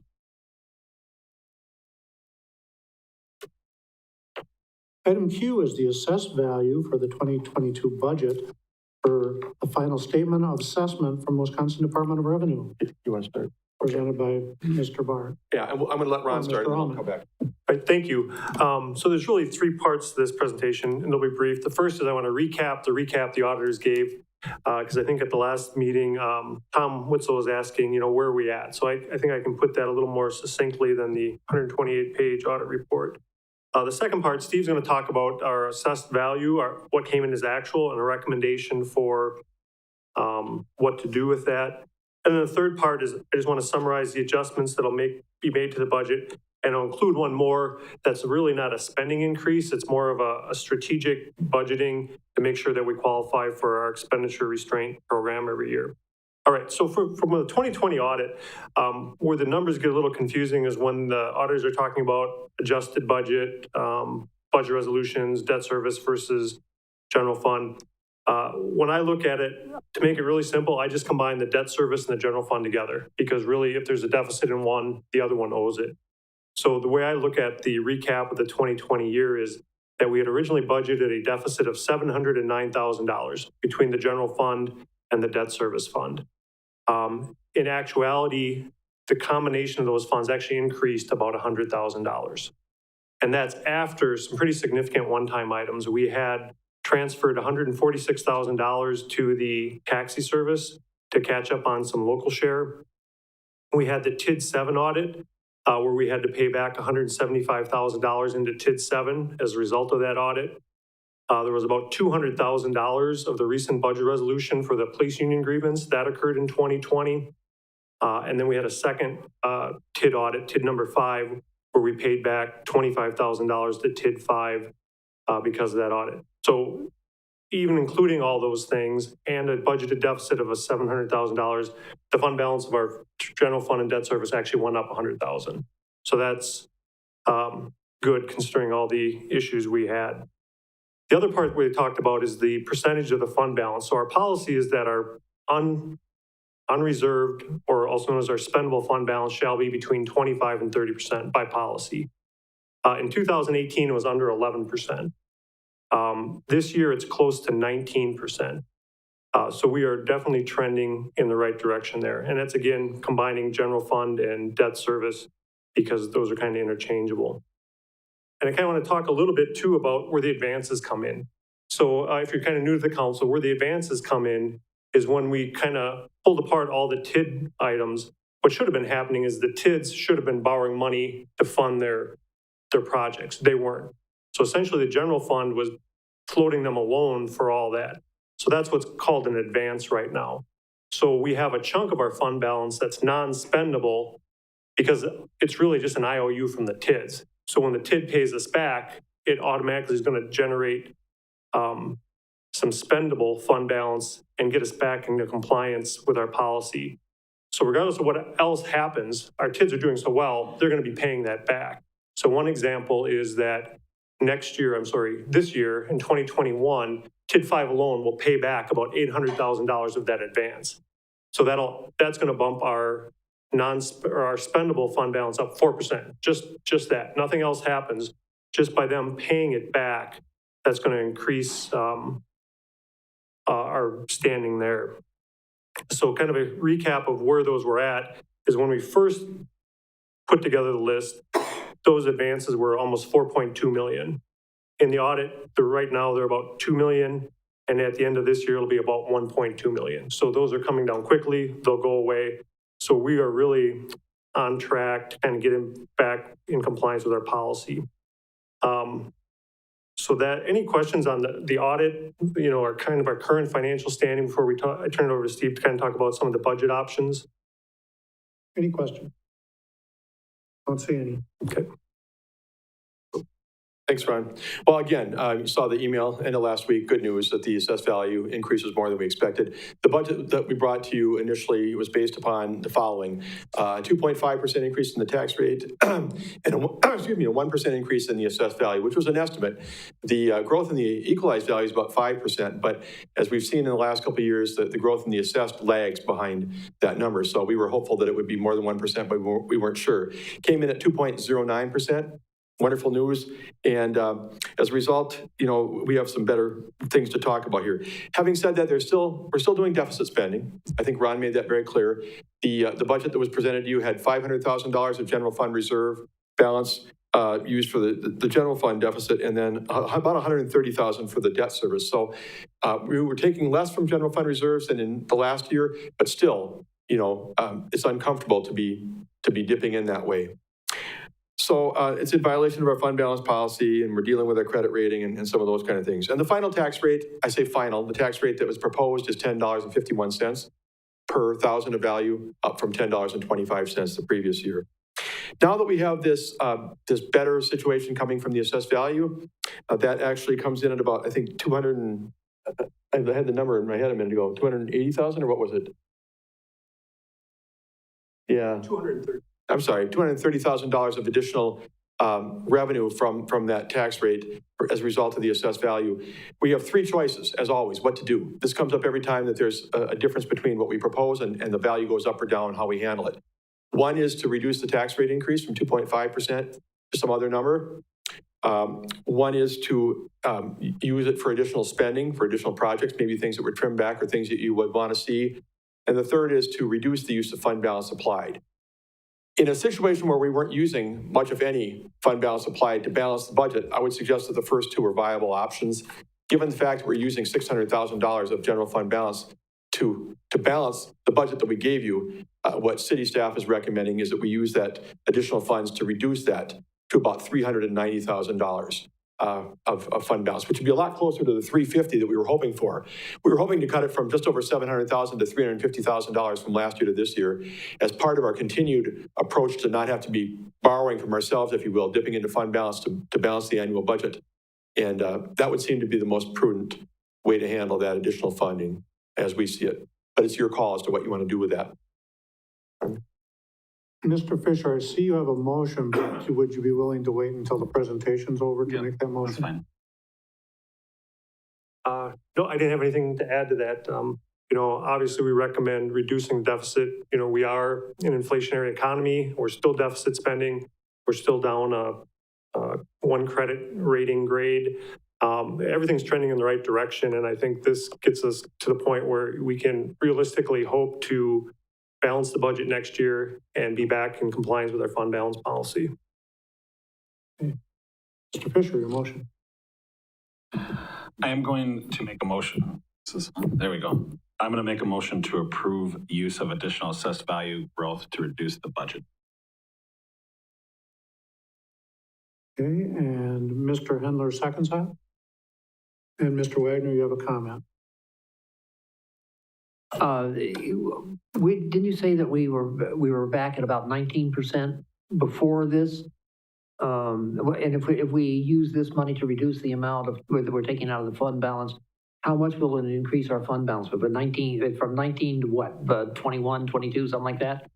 Sure. So we are still deficit spending in the general fund. Right. So, but it's, so on a $22 million budget, 1% is about $220,000. So this will save us about 1.5% of fund balance, if you want me to ballpark it on live TV. So it'll be right around 20% or so. Correct. Plus any additional that's coming in from ballpark. Don't worry. You're in the ballpark. Plus the kids paying it back will naturally raise all boats there too. Okay, that's what I wanted to know. Thank you. This really is year 3 on the comeback tour since we brought you the bad news in January of 19. And we've come a long ways. I just want to remind everybody of that. This would be another step in terms of, I think, moving us closer to not having to dip into fund balance applied in a meaningful way to balance the annual budget. Hopefully we're headed in that direction soon. Mr. Witzel? Thank you. My actual preference would be to reduce the tax rate, but I also know where we're at and I know where we've been. So I really don't feel as though we have any option other than what's been moved. When we left our last budget meeting, I was disappointed. Did my mic cut out? Oh, maybe somebody was trying to mute me. When we left the last budget meeting, I was disappointed that the work we had done to make sure that our debt service was completely paid was not going to hit the mark. Is it going to hit the mark now? Yeah. So we had estimated 1% growth, and the hope was it'd be more than that. We could fill it in. So this, by applying it, reduces the debt service to 0 and the general fund to $390,000 deficit. That's what I wanted to know. Thank you.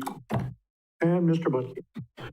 Thank you. I just you know, we were in quite the situation, like you alluded to, Steve. And I just want to thank Ron, Steve, and all of the staff for coming up. We can see the light now, and actually, we're coming out of it fairly quickly, much quicker than I thought we were going to. So thank you. You're welcome. And I think the decision you're making here, if in fact you do vote for this motion, is a good long-term decision. I realize, and I said the other day, I don't like tax increases any more than anybody else. I'm a taxpayer in this community. But I think if you look at the fact that we'd be continuing to whittle away at what we need to dip into general fund reserves, and we see that general fund reserve balance climbing back up to where the auditors want, that'll be good for our credit rating. That'll be good for a lot of things that we're trying to move toward. Mr. Whitson? Thank you. One last question. How long did it take us to dig the hole that we found ourselves in? 10 years, 12 years? I'd say 2012 to 2018, but probably before 2012. So at least 6 years. And we're looking at digging our way out in optimistically 3-4, so quite a bit less. Yeah, that's a good estimate. Yep. Yeah, it's been with the diligence of this council and staff working together. It was a big hole to get out of, but boy, it's nice to look backwards and see where we've come from in the last nearly 3 years. Okay, the motion is to approve the use of additional assessed value growth to reduce the budget deficit. Seeing no further comments, please vote. And that motion carries. And then the last part of it, like I said, I wanted to recap kind of what the adjustments are to the budget, so I can get ready to public notice. But there's one other kind of strategic adjustment to the budget. I feel I at least have to mention. I'd love to let sleeping dogs lie here and be done. So the adjustments to the budget we'll make is we will set the tax rate at 1051,00004 because it goes to 6 digits. Which will result in a deficit in the general fund of about $390,000 currently. We're kind of an unusual situation on our expenditure restraint program. So the expenditure restraint program is if we keep our general fund expenses below a certain level, we're entitled to a payment each year of about $400,000. And every year that expenditure restraint limit is about 2%, 1%, because it's an inflationary factor plus our net new construction. So this year we have the exact opposite problem, is we could raise our expenses 5% and we're only raising them 2.84%. So what happens is that in the following year, the bar we have to meet goes to whatever we budget. So what a lot of cities do and what our financial advisor says is most cities will say, if you're allowed to budget 5% more, you budget 5% more, because you're base building and you can never get that back. And in the subsequent year, if it goes down a little bit, that's fine. Then you still qualify for the payment. So we're really talking about making sure we qualify for this payment this year. So what, I talked to our auditors, I talked to Ehlers. What I'm recommending is we also budget an expense in the contingency account of some amount. It's not a new expense. We'd still go through all the same process, budget resolution, notification, those kind of things. The sole purpose of the budgeting an amount in the contingency account is an inflationary hedge in case inflation gets really, really bad and we have to use it. Or more likely, we won't have to use it, but we've now built our base up for this expenditure restraint program to ensure that we can make it every year. So what I'm proposing, the amount we could actually budget in contingency additional is $484,000. So we could budget it. So how does it look to everyone? Our financial advisors say, why didn't you do it? Our auditors recommend it. Moody's, it's a simple explanation of, our general fund deficit is $390,000. We budgeted a contingency to base build. And go from there. So again, it's kind of a backward situation, and it sounds odd to even bring it up 2 minutes after we are applying, some additional growth to it. But really, it is kind of a placeholder and a strategy to make sure that the city does receive its expenditure restraint program money, which is substantial to our budget, about $400,000, about 2% of the entire budget. So I'll open it to questions because maybe I'm not being clear on what the intent is here. Mr. Wagner. Wagner. Hey, thank you. I don't have my usual screen here, so I had to look around for a hand waving. Yeah, now you see the trouble I have when I'm in that seat. It just seems counterintuitive that if we raise expenses by $400,000, it'll give us $400,000. I mean, did Joseph Heller write this? It sounds like catch-22. Yes. The Department of Redundancy Department, yes. Yes, something like that. But I see why we're doing it, because we're preserving a position, we're staking out a position in future years in case we really need it. It just seems like, it seems dishonest in a way, because we'll never, theoretically, we'll never touch that expenditure of $400,000 in the contingency fund, right? Well, it's unlikely. I mean, I think initially, back before I started, we used to budget several $100,000, and we've kind of whittled away at it. So I don't say that we'd never use it. I'd say it's unlikely. But we already have some amount in there right now, though, right? Correct. I believe it's only about $35,000, maybe $50,000. Okay. So again, this is purely a strategic budgeting move to make sure we qualify for expenditure state. And understand if there's no appetite for it, but felt it was my job to bring it forward as an option. I think if I support this, I hope you brought some brown paper bags so we can put them over our head and walk out of here. But that's how I feel about that right now. Thanks. Ron, is there a motion you're looking for tonight, or just a general consensus to bring it back as a budget resolution? So this is, we're at the point now where we've got everything we need to do our public budget notice. So I've kind of recapped all the adjustments to the budget. So I am recommending a budget for the final budget to add $400,000 to the contingency expense. Again, I would go through if we would actually need to use it, we would go through the same process. It's always on the bottom of your treasury report for finance budget if we would use any. And then we would budget resolution any actual use of it. Mrs. Spears. Have we ever put that kind of money in there before? Because I feel like I've never heard that number before. I feel like when I first got on this council, we were somewhere maybe in the 200 range. Correct. And then we dropped down to 60 for like the last several years. Correct. And now, yeah, I mean, it's kind of shocking. Yes, absolutely. Yeah. Do you like doing that to us?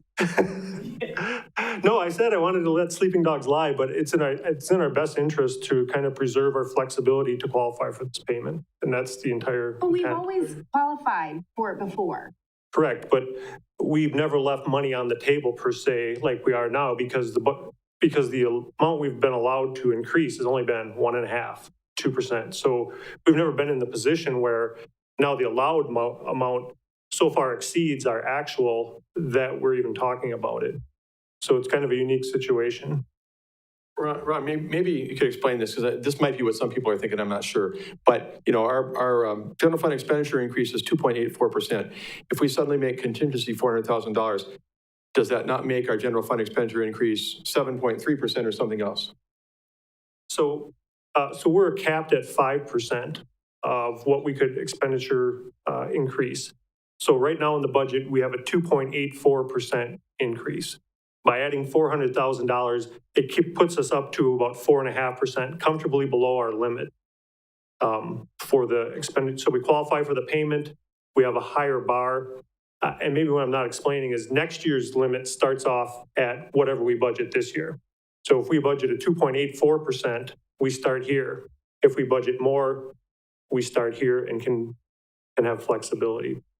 So again, unusual situation. A little more difficult to explain, but we have consensus from your auditors, your financial advisor, myself, that strategically it's a good move. It's probably not a good PR. It's hard to explain. And I'll get a lot of calls, and I know I'll explain to a lot of individuals about it. But again, I think it's in our best interest. Mr. Wagner, your motion.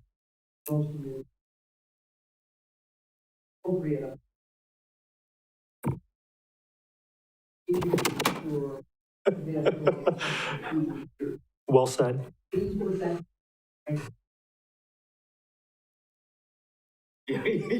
No one could hear you. I think we got it. Do I need to repeat that? Okay, I would make the motion to instruct the finance director to add the appropriate amount to the contingency fund in order to strategically position ourselves for eligibility of funds in future years. And Mr. Fire seconds that motion, Mr. Witzel. Thank you. We're not actually increasing spending, Correct. and we're not actually increasing taxes. Correct. Has nothing to do with the levy. It is a strategic budgeting. It's a shell game. Move the money from this bucket to that bucket so we're better off. Correct. Because it's based, the expenditure restraint is based on budgetary amounts. Okay, thanks. Mr. Butke. Yeah, I'm okay with the recommendation, but I would ask the city attorney, this particular topic is not on the agenda. Are we allowed to do this tonight? I'd love to see Mr. Wagner make another motion, It's a close call, but I do think that you had on the agenda something so closely tied in terms of the rate and the adjustment to the budget is consistent with that. So, and I might take that that's open. And I think the other element to that is that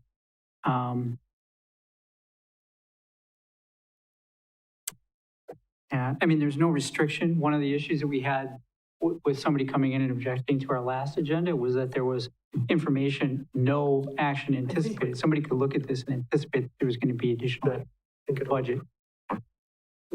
If you may, time-wise, if we wanted to give it 2 weeks for you to think about that, we'd still be, I believe, able to make all our public notices because it is kind of a big item.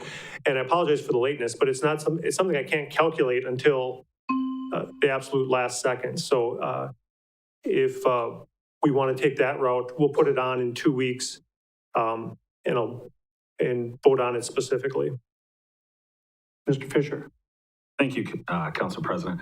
I would like to hold off for 2 weeks and think about this. So I don't know what the appropriate action is, if I need to make a motion to that I think it's effect. a motion to postpone, I believe. All right, I will make a motion to postpone till our next regular meeting.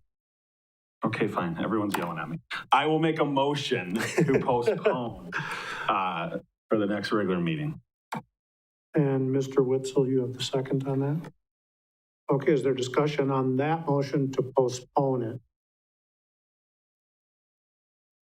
I don't see any discussion on that, so we'll vote on postponing this until our next meeting in 2 weeks. Please vote. Thank you. And Looks like everybody wants some time. Thank you. And I'll push out some information about the program, the dollars we're talking about first thing in the morning, and we'll get it on the agenda for next time. Thank you for all your help with the budget. Thank you very much. Which brings us to item number R, which I believe is the last item almost.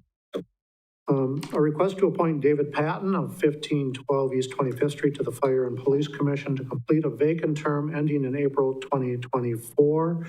You have Mr. Patton's letter of interest in your packet, and he is here in person if you wish to speak, have him speak.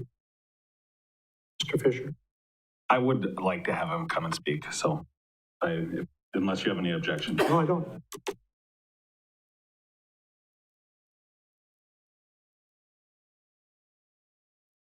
Yes, sir. I would just like you to explain why you're interested.